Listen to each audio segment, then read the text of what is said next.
Iran மேல நாங்க தாக்குதல் நடத்தணும். ஆனா பதிலுக்கு ஈரானும் தாக்குதல் நடத்துறாங்க. இது நாங்க எதிர்பார்க்கவே இல்லை. என்கிட்ட தாக்குதல் நடத்துவாங்கன்னு யாருமே சொல்லலன்னு பேசியிருக்காரு டொனால்ட் ட்ரம்ப். அது மட்டும் இல்ல, ஸ்ட்ரெய்ட் ஆஃப் ஹோர்முஸ் கடல் பகுதிக்கு அமெரிக்காவுடைய நேவியை கொண்டு வர விடாத அளவுக்கு ஈரான் கிளவரா ஒரு மூவ் பண்ணியிருக்காங்க. இன்னொரு பக்கம் ஈரானுடைய முக்கியமான பாதுகாப்பு அதிகாரியை கொண்டு இருக்கிறதாக இஸ்ரேலும் அறிவிச்சிருக்காங்க. இதை பத்தியெல்லாம் தான் இன்னைக்கு வீடியோல பார்க்க போறோம். இது டிகோட் பை வெங்கட். அன்றும் இன்றும் என்றும் தரம் என்றாலே சக்தி மசாலா. இது மக்களின் 49 ஆண்டு கால நம்பிக்கை. சிக்கனமாய் போட்டாலும் சிறப்பாக இருக்கும். நம்ம இந்த போர் தொடங்கும் போதுல இருந்தே சொல்லிட்டு இருக்கோம், அமெரிக்காவுக்கு இந்த போர்ல கிளியரான பிளான் இல்லை அப்படின்னு. அதை அவங்க வாயாலேயே அவங்க பிரஸ் மீட்ல எக்ஸ்போஸ் பண்ணிட்டே இருந்தாங்க. அந்த ஆதாரங்களையும் நம்ம வீடியோக்குள்ள காட்டியிருந்தோம். இஸ்ரேல் சொன்னாங்க அப்படிங்கிற ஒரே காரணத்துக்காக மட்டும்தான் அமெரிக்கா இந்த போருக்குள்ள வந்திருக்கு. ஈரானை ரொம்பவே அண்டர் எஸ்டிமேட் பண்ணி தான் அமெரிக்கா இந்த போரை தொடங்கினாங்க. இவ்வளவு நாள் பிரஸ் மீட்ல சூசகமாக இதையெல்லாம் வெளிப்படுத்தி இருந்த டொனால்ட் ட்ரம்ப் இப்போ வெளிப்படையாகவே ஈரான் இவ்வளவு தூரம் தாக்குதல் நடத்தும்னு நாங்க எதிர்பார்க்கலன்னு அதிர்ச்சி தெரிவிச்சிருக்காரு. A nation of great terror and power. Look what happened in the last 2 weeks. They weren't supposed to go after all these other countries in the Middle East. Those missiles were set to go after them. So they hit Qatar, Saudi Arabia, UAE, Bahrain, Kuwait. Nobody expected that. We were shocked. And the other one, they fought back. They could have yielded. அது மட்டும் இல்ல, நாங்க Iran மேல தாக்குதல் நடத்தினா பதிலுக்கு அவங்க gulf countries மேல தாக்குதல் நடத்துறாங்க. கல்ஃப் கண்ட்ரிஸ் மேல ஈரான் தாக்குதல் நடத்துவாங்கன்னு யாருமே என்கிட்ட சொல்லல. எந்த எக்ஸ்பர்ட்ஸுமே இதை சொல்லல. இதை நாங்க எதிர்பார்க்கவே இல்லை. ஷாக்கிங்கா இருக்கணும் டொனால்ட் ட்ரம்ப் பதிவு பண்ணியிருக்காரு. ஸோ தொடக்கத்துல இருந்தே ஈரான் பத்தின சரியான புரிதல் இல்லாம தான் அமெரிக்கா இந்த போர்ல இறங்கியிருக்காங்க அப்படிங்கிறது டொனால்ட் ட்ரம்ப் பேசுறதுல இருந்தே நமக்கு தெளிவாக தெரியுது. இந்த வீக்னஸ் தான் ஈரான் சரியாக பயன்படுத்திக்கிட்டு ஒவ்வொரு மூவாக பண்ணிக்கிட்டே இருக்காங்க. அதுல ஒண்ணுதான் அவங்க ஸ்ட்ரெய்ட் ஆஃப் ஹோர்முஸை ஒரு துருப்பு சீட்டாக பயன்படுத்தினது. அந்த ஸ்ட்ரெய்ட் ஆஃப் ஹோர்முஸை நாங்க மூடலை அப்படின்னு ஈரான் சொன்னாலும் அந்த வழியாக வர்த்தக கப்பல்கள் போறதுக்கு பயப்படுறாங்க. ஏதாவது தாக்குதல் நடந்துருமோ அப்படிங்கிற அச்சம் அவங்களுக்கு இருக்கு. அந்த அச்சத்தை போக்குறதுக்காக டொனால்ட் ட்ரம்ப் என்ன சொன்னாரு, நாங்க கடற்படையின் மூலமாக இந்த ஸ்ட்ரெய்ட் ஆஃப் ஹோர்முஸ் வழியாக இந்த வர்த்தக கப்பல்களை பாதுகாப்பாக எடுத்து போறதுக்கான முயற்சிகளை மேற்கொள்றோம். ஆனா அதுக்கு எங்களுக்கு மற்ற நாடுகளுடைய உதவி தேவை. குறிப்பா இந்த ஸ்ட்ரெய்ட் ஆஃப் ஹோர்முஸ் வழியாக எந்தெந்த நாடுகள் எல்லாம் அதிகமாக எண்ணெய் இறக்குமதி செய்யறாங்களோ, சைனா, ஜப்பான், தென் கொரியா, பிரான்ஸ், பிரிட்டன், ஏன் நேட்டோ படையும் எங்களுக்கு உதவி செய்யணும், ஐரோப்பிய யூனியனும் எங்களுக்கு உதவி செய்யணும் அப்படின்னு சொல்லி டொனால்ட் ட்ரம்ப் சொல்லியிருந்தார். ஆனா அமெரிக்காவுடைய நட்பு நாடுகள்னு சொல்ற இந்த எந்த நாடுகளுமே நாங்க எங்களுடைய கடற்படையை ஸ்ட்ரெய்ட் ஆஃப் ஹோர்முஸுக்கு அனுப்ப மாட்டோம் அப்படின்னு சொல்லிட்டாங்க. நாங்க என்ன இஸ்ரேலினுடைய போர்ல பங்கேற்ற அமெரிக்கா மாதிரியா? நாங்க எதுக்கு இந்த போருக்கு வரணும்? இது எங்களுடைய போரே இல்லை அப்படின்னு ஜெர்மனி உட்பட பல்வேறு நாடுகள் வெளிப்படையாகவே ட்ரம்ப்னுடைய கோரிக்கையை நிராகரிச்சிட்டாங்க. சரி, ஏன் அவங்க இந்த கோரிக்கையை நிராகரிக்கிறாங்க? ஏன் கடற்படையை அனுப்ப மறுக்கிறாங்க? அதுக்கு 2 முக்கியமான காரணங்கள் இருக்கு. முதல் காரணம், நான் முன்னாடியே சொன்ன மாதிரி ஈரான் போட்ட ஒரு கிளவரான மூவ் தான். ஈரான் என்ன சொல்றாங்க, நாங்க இந்த ஸ்ட்ரெய்ட் ஆஃப் ஹோர்முஸ் கடல் பகுதியை மூடல, அனுமதி தான் மறுத்திருக்கோம். அதுவும் அமெரிக்கா, இஸ்ரேல் அதனோடு நெருங்கிய தொடர்பில் இருக்கிற நாடுகளுக்கு மட்டும்தான், அந்த நாடுகளுடைய கப்பல்களை அனுப்புறதுக்கு மட்டும்தான் நாங்க தடை போட்டிருக்கோம். மற்றபடி மற்ற நாடுகள் எல்லாம் எங்களை தொடர்பு கொண்டு பேசினால் நாங்க அந்த நாட்டினுடைய கப்பல்களை எல்லாம் அனுமதிச்சுக்கிட்டு தான் இருக்கோம் அப்படின்னு ஈரான் சொல்றாங்க. ஸோ அந்த வகையில தான் இந்தியாவுடைய வெளியுறவுத்துறை அமைச்சகம் சார்பிலையும் ஈரான் கிட்ட பேசப்பட்டு இந்தியாவுக்கு அந்த 2 கேஸ் கப்பல்கள் வந்து சேர்ந்தது. இதை ஏன் ரொம்ப கிளவரான மூவ் அப்படின்னு சொல்றேன்னா, இதுக்குள்ள 2 விஷயங்கள் ஒளிஞ்சிருக்கு. ட்ரம்ப் இப்போ எந்தெந்த நாடுகள் கிட்ட எல்லாம் உங்களுடைய கடற்படை அனுப்புங்க அப்படின்னு சொல்லி கேட்டாரோ அந்த நாடுகள் எல்லாம் யோசிச்சு பார்ப்பாங்க. நம்ம ஈரானை தொடர்பு கொண்டு பேசினாலே ஈரான் நம்ம நாட்டினுடைய கப்பல்களை எல்லாம் அந்த ஸ்ட்ரெய்ட் ஆஃப் ஹோர்முஸ் வழியாக அனுப்புறேன்னு சொல்றாங்க. அப்படி இருக்கும்போது அவங்களோட பேசாம நம்ம எதுக்கு இந்த கடற்படையை அனுப்பணும், நம்ம எதுக்கு இந்த போருக்குள்ள போகணும், அதனால நம்ம முதல்ல பேசுவோம் அப்படின்னு இந்த நாடுகள் எல்லாம் ஈரானை தொடர்பு கொண்டு பேச ஆரம்பிப்பாங்க. அவங்க நேரடியாக இந்த போருக்குள்ள வரமாட்டாங்க. இதை ஒரு வகையில பார்த்தோம்னா அமெரிக்கா, இஸ்ரேலை தாண்டி வேற எந்த நாடுகளும் ஈரானுக்கு ஆயுத ரீதியிலான அச்சுறுத்தலை கொடுக்கறதுல இருந்து ஈரானை காப்பாத்துது. 2வது முக்கியமான விஷயம், இதை நம்ம ரொம்ப நுணுக்கமா பார்க்கணும். ஈரான் என்ன சொல்றாங்க, எங்களை தொடர்பு கொண்டு பேசுங்க, நாங்க உங்க கப்பலை அனுமதிக்கிறோம் அப்படின்னு சொல்றாங்க.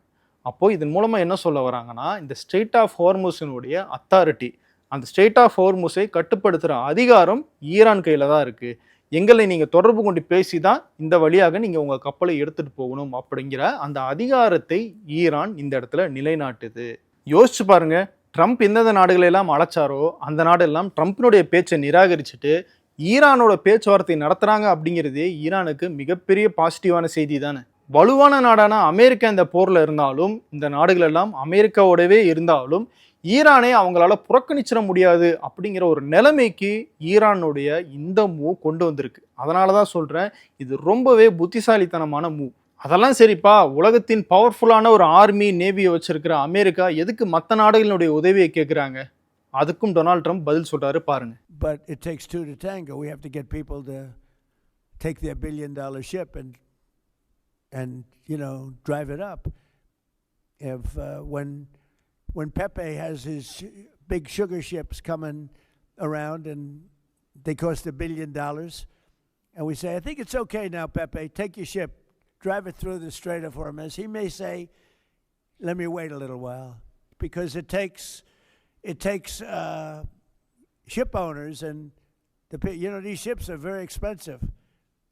They can cost up to $2 billion. So they don't want to take a chance that, gee, I think you'll be okay. They got to know it. So they don't have to set, we don't know if they even set any mines. But the thought that they may have is enough to keep people from saying, we don't need it.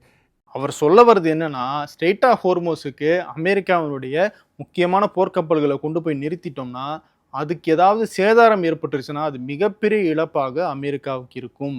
அது மட்டும் இல்லை, அங்கே இருக்கிற வர்த்தக கப்பல்கள் அதில் ஏதாவது தாக்குதல் நடந்துச்சு அப்படின்னா 2 பில்லியன் 3 பில்லியன் அமெரிக்க டாலர்கள் அளவுக்கு அந்த கப்பல்கள் செலவு பண்ணி கட்டியிருப்பாங்க. அதில் கச்சா எண்ணெய், கேஸ் போன்ற முக்கியமான பொருட்கள் இருக்கும். அது எல்லாமே சேர்ந்து நாசம் அடைஞ்சிரும். இவ்வளோ பெரிய பொருளாதார இழப்பை நாங்கள் மட்டுமே எதுக்கு சந்திக்கணும்? அதனால தான் இந்த நாடுகளை எல்லாம் உதவிக்கு கூப்பிட்றோம் அப்படிங்கிறது தான் டொனால்ட் ட்ரம்ப் வெளிப்படையாக பேசியிருக்காரு. இங்கே நமக்கு ஒரு கேள்வி வரலாம், ட்ரம்ப் தான் ஈரானுடைய நேவியை முற்றிலுமாக அழிச்சு முடிச்சிட்டோம்னு பேசுகிறாரு, அப்புறம் எதுக்கு அவருடைய கப்பலை அங்கே கொண்டு போகிறதுக்கு பயப்படுறாரு? அதுக்கு 2 முக்கியமான காரணங்கள் இருக்குது. ஒன்று, ஈரானுடைய இராணுவத்தையோ கடற்படையையோ அவர் முழுமையாக அழிக்கலை அப்படிங்கிறது முதல் விஷயம். அதனால் அமெரிக்கானுடைய போர்க்கப்பல்கள் அந்த பக்கம் போச்சு அப்படின்னா கண்டிப்பாக ஈரான் பதில் தாக்குதல் நடத்துவாங்க. 2வது, இந்த ஸ்ட்ரெய்ட் ஆஃப் ஹோர்மோஸ் ஈரானுக்கு நிலப்பரப்பு ரீதியாக கொடுக்குற மிகப்பெரிய சாதகமான சூழல். ஸ்ட்ரெய்ட் ஆஃப் ஹோர்மோஸ் ஒரு குறுகிய பகுதியாக இருந்தாலும் 21 கிலோமீட்டர் அப்படிங்கிற அந்த அகலமாக இருந்தாலும் அதில் 2 நாட்டிக்கல் மைல் அளவுக்கு தான் கப்பல்கள் போகிற பாதை இருக்குது. ஒரு குறுகிய பாதை தான்.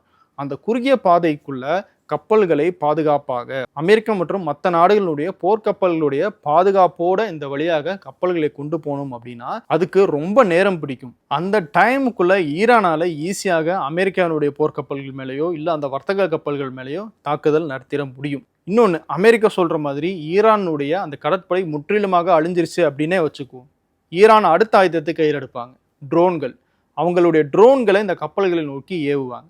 அந்த ட்ரோன்களும் இல்லையா, சின்ன சின்ன ஏவுகணைகளை இதை நோக்கி ஏவுவாங்க. அதுவும் இல்லையா, அந்த ஸ்ட்ரெய்ட் ஆஃப் ஹோர்மோஸ் பக்கத்தில் இருக்கிற அந்த நிலப்பரப்பில் சின்ன சின்ன குன்றுகள் இருக்கு.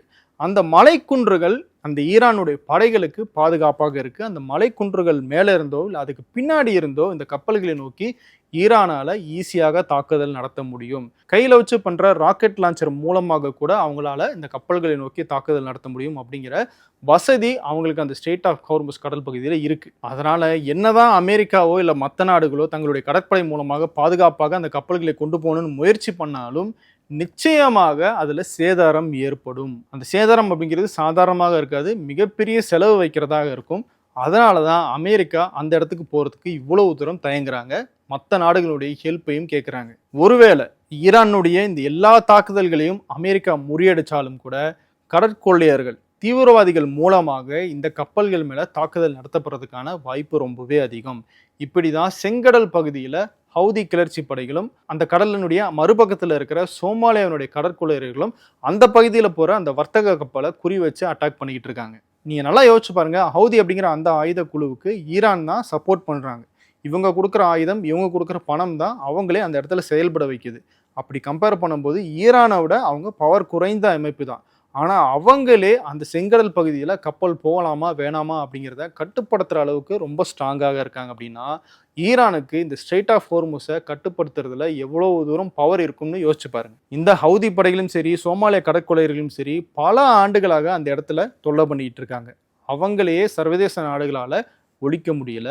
அப்படி இருக்கும்போது ஈரானுடைய கண்ட்ரோலில் இருக்கிற ஸ்ட்ரெய்ட் ஆஃப் ஹார்முஸ்குள்ள அமெரிக்காவோ இல்லை மற்ற நாடுகளோ போர்க்கப்பல்களை கொண்டு வந்து தாக்குதல் நடத்தினாங்க அப்படின்னா அது பல ஆண்டுகள் தொடரும் பிரச்சனையாக அதை மாற்றிடும். அது மட்டும் இல்லை, அந்த கடல் பகுதி வழியாக இனிமேல் எந்த கப்பலும் பாதுகாப்பாக போக முடியாது அப்படிங்கிற சிச்சுவேஷனை ஏற்படுத்திடும். அப்படி நடந்துச்சு அப்படின்னா அமெரிக்காவுக்கு பெரிய பிரச்சனை இல்லை. ஏன்னா அமெரிக்காவுக்கு அவங்க கிட்டே எண்ணெய் இருக்கு. ஆனால் அமெரிக்காவுக்கு என்ன பிரச்சனை வரும்னா, சர்வதேச அளவில் எண்ணெய் பற்றாக்குறை ஏற்பட்டுச்சுன்னா அது அமெரிக்காவினுடைய எண்ணெய் விலையையும் உயர்த்திடும். அதனால அமெரிக்கா மட்டும் இல்லை, உலக அளவில் அது மிகப்பெரிய பொருளாதார மந்த நிலையை ஏற்படுத்தும். அதுக்கு பயந்து தான் ட்ரம்ப் கூப்பிட்டாலும் மற்ற நாடுகள் யாரும் வர்றது கிடையாது. இவ்வளவு பிரச்சனைகள் இருக்கு அப்படிங்கிறத உணர்ந்து தான் அமெரிக்காவும் அந்த பக்கமாக தனியாக போர்க்கப்பல்களை அனுப்ப தயங்குறாங்க. இன்னொரு பக்கம் அமெரிக்காவினுடைய ட்ரிப்போலி அப்படிங்கிற போர்க்கப்பல் 2500 வீரர்களோட கல்ஃபை நோக்கி வந்துகிட்டு இருக்கிறதாகவும் தகவல் வந்திருக்கு. அதை அமெரிக்கா எப்படி பயன்படுத்த போறாங்க அப்படிங்கிறத பொறுத்திருந்து தான் பார்க்கணும். இதுக்கிடையில ஈரானோட பேச்சுவார்த்தையை தொடங்கியிருக்கோம்னு சொல்லியிருக்காரு அமெரிக்காவுடைய சிறப்பு தூதர் ஸ்டீவ் விட்காஃப். ஆனா ஈரான் தரப்புல இதை மறுக்கிறாங்க. கடைசியா பிப்ரவரி 26ஆம் தேதி அமெரிக்காவோட பேச்சுவார்த்தை நடத்தும் போது தான் நாங்கள் ஸ்டீவ் விட்காஃபோட பேசணும் அப்படின்னு ஈரானுடைய வெளியுறவுத்துறை அமைச்சர் சொல்லியிருக்காரு. அது மட்டும் இல்லை, இப்போ பேச்சுவார்த்தையை தொடங்கியிருக்கோம் அப்படின்னு சொல்றதன் மூலமாக இந்த போர் ஒரு முடிவுக்கு வந்துடும் அப்படிங்கிற மாதிரியான ஒரு பிம்பத்தை ஏற்படுத்தி எண்ணெய் விலையை குறைக்கிறதுக்காக மிஸ்லீட் பண்றாரு அப்படிங்கிற கருத்தையும் அப்பாஸ் அராக்சி சொல்லியிருக்காரு. அது மட்டும் இல்லை, வளைகுடா நாடுகள்ல இருந்து அமெரிக்காவுடைய படைகள் முற்றிலும் வெளியேறினா மட்டும்தான் நாங்கள் பேச்சுவார்த்தைக்கு வருவோம். கூடவே எதிர்காலத்தில் ஈரான் மேலே இந்த மாதிரியான தாக்குதல் நடத்தப்படாது அப்படிங்கிற சர்வதேச நாடுகளுடைய உத்தரவாதம் கிடைச்சா மட்டும்தான் நாங்கள் பேச்சுவார்த்தைக்கு வருவோம். அது வரைக்கும் நாங்கள் இந்த போரை தொடர்றதுக்கு தயாராக இருக்கோம் அப்படின்னு ஈரான் தொடர்ந்து சொல்லிக்கிட்டே இருக்காங்க. ஈரான் ஃபேக் நியூஸாக சொல்லிகிட்டே இருக்கு. ஃபேக் நியூஸ் உருவாக்குறதுல அவங்க ரொம்ப எக்ஸ்பர்ட் அப்படின்னு டொனால்ட் ட்ரம்ப் பேசியிருந்தார். அதுக்கு ஈரானுடைய IRGC படை சார்பில் ஒரு பதிலடி கொடுக்கப்பட்டிருக்கு. அதில் போர் அப்படிங்கிறது களத்தில் செய்ய வேண்டியது, ஆனால் நீங்கள் ட்விட்டரில் போர் பண்ணிக்கிட்டு இருக்கீங்க, எப்பிக் ஃபியூரி அப்படிங்கிறத எப்பிக் ஃபியர்னு மாற்றி வச்சுக்கோங்க அப்படின்னு ஒரு பதிலடி கொடுத்துருக்காங்க. A message to the President of the United States.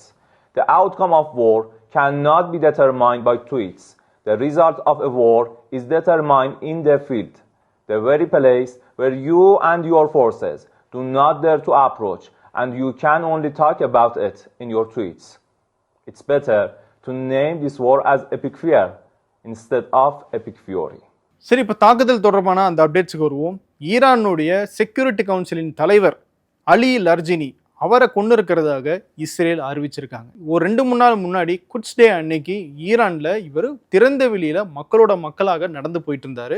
இன்னைக்கு அவரை நாங்கள் கொண்டிருக்கோம் அப்படின்னு இஸ்ரேல் சொல்லியிருக்காங்க. நம்ம ஷூட் பண்ற வரைக்கும் ஈரான் அதை உறுதிப்படுத்தலை. இன்னொரு பக்கம் தொடர்ந்து UAE குறி வச்சு ஈரான் தாக்குதல் நடத்திக்கிட்டே இருக்காங்க. குறிப்பா அந்த ஃபுஜைரா அப்படிங்கிற அந்த எண்ணெய் கிடங்கு துறைமுகம் அது ஒட்டிய பகுதிகளில் தாக்குதல் நடந்திருக்கு. திரும்பவும் எண்ணெய் கிணறு மேல அட்டாக் நடந்திருக்கிறதாக தகவல் வந்துகிட்டு இருக்கு. இதனால விமான போக்குவரத்தும் அங்க பாதிக்கப்பட்டிருக்கு. அந்த எண்ணெய் கிடங்குகள்ல எண்ணெய் தேக்கி வைக்கிற ப்ராசஸை நிறுத்தி இருக்கிறதாகவும் UAE அரசாங்கம் சொல்லியிருக்காங்க.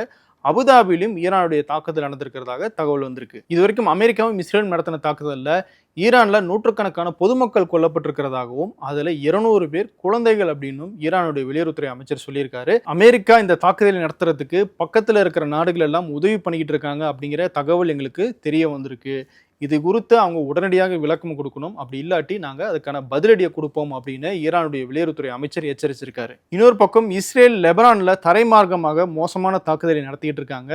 அங்கே 800க்கும் மேற்பட்ட பொதுமக்கள் கொல்லப்பட்டிருக்கிறதாக தகவல் வந்துகிட்டு இருக்கு. தாக்குதலும் ரொம்ப தீவிரமடைஞ்சிருக்கு. சர்வதேச அளவில் தலையிட்டு இந்த தாக்குதலை நிறுத்தணும் அப்படிங்கிற அழுத்தத்தை இஸ்ரேலுக்கு கொடுத்துக்கிட்டு இருக்காங்க. இப்படி இந்த போர்ல மேற்காசியாவில் இருக்கிற பெரும்பாலான நாடுகள் ஈடுபடுத்தப்பட்டிருக்கு. எல்லா நாடுகள் மேலேயும் தாக்குதல் மாறி மாறி நடந்துகிட்டே தான் இருக்கு. அங்கே என்ன நடக்குது அப்படிங்கிறத பற்றியும் அதுக்கு பின்னாடி இருக்கிற அரசியல் பற்றியும் தொடர்ந்து நம்ம டிகோடிங் நிகழ்ச்சியில் பார்த்துக்கிட்டு இருக்கோம். அடுத்த வீடியோவில் உங்களை மீண்டும் சந்திக்கிறேன். இணைந்திருங்கள். நன்றி. உங்களின் விதவிதமான சமையலுக்கு விதவிதமான சுவை தரும் ஒரே மசாலா, இதுதான் அன்பின் சுவையான அடையாளமான சக்தி மசாலா. உங்கள் இல்லங்களில் உள்ளங்களில் தலைமுறையை தொடர்ந்து வரும் தரம் மற்றும் நம்பிக்கை.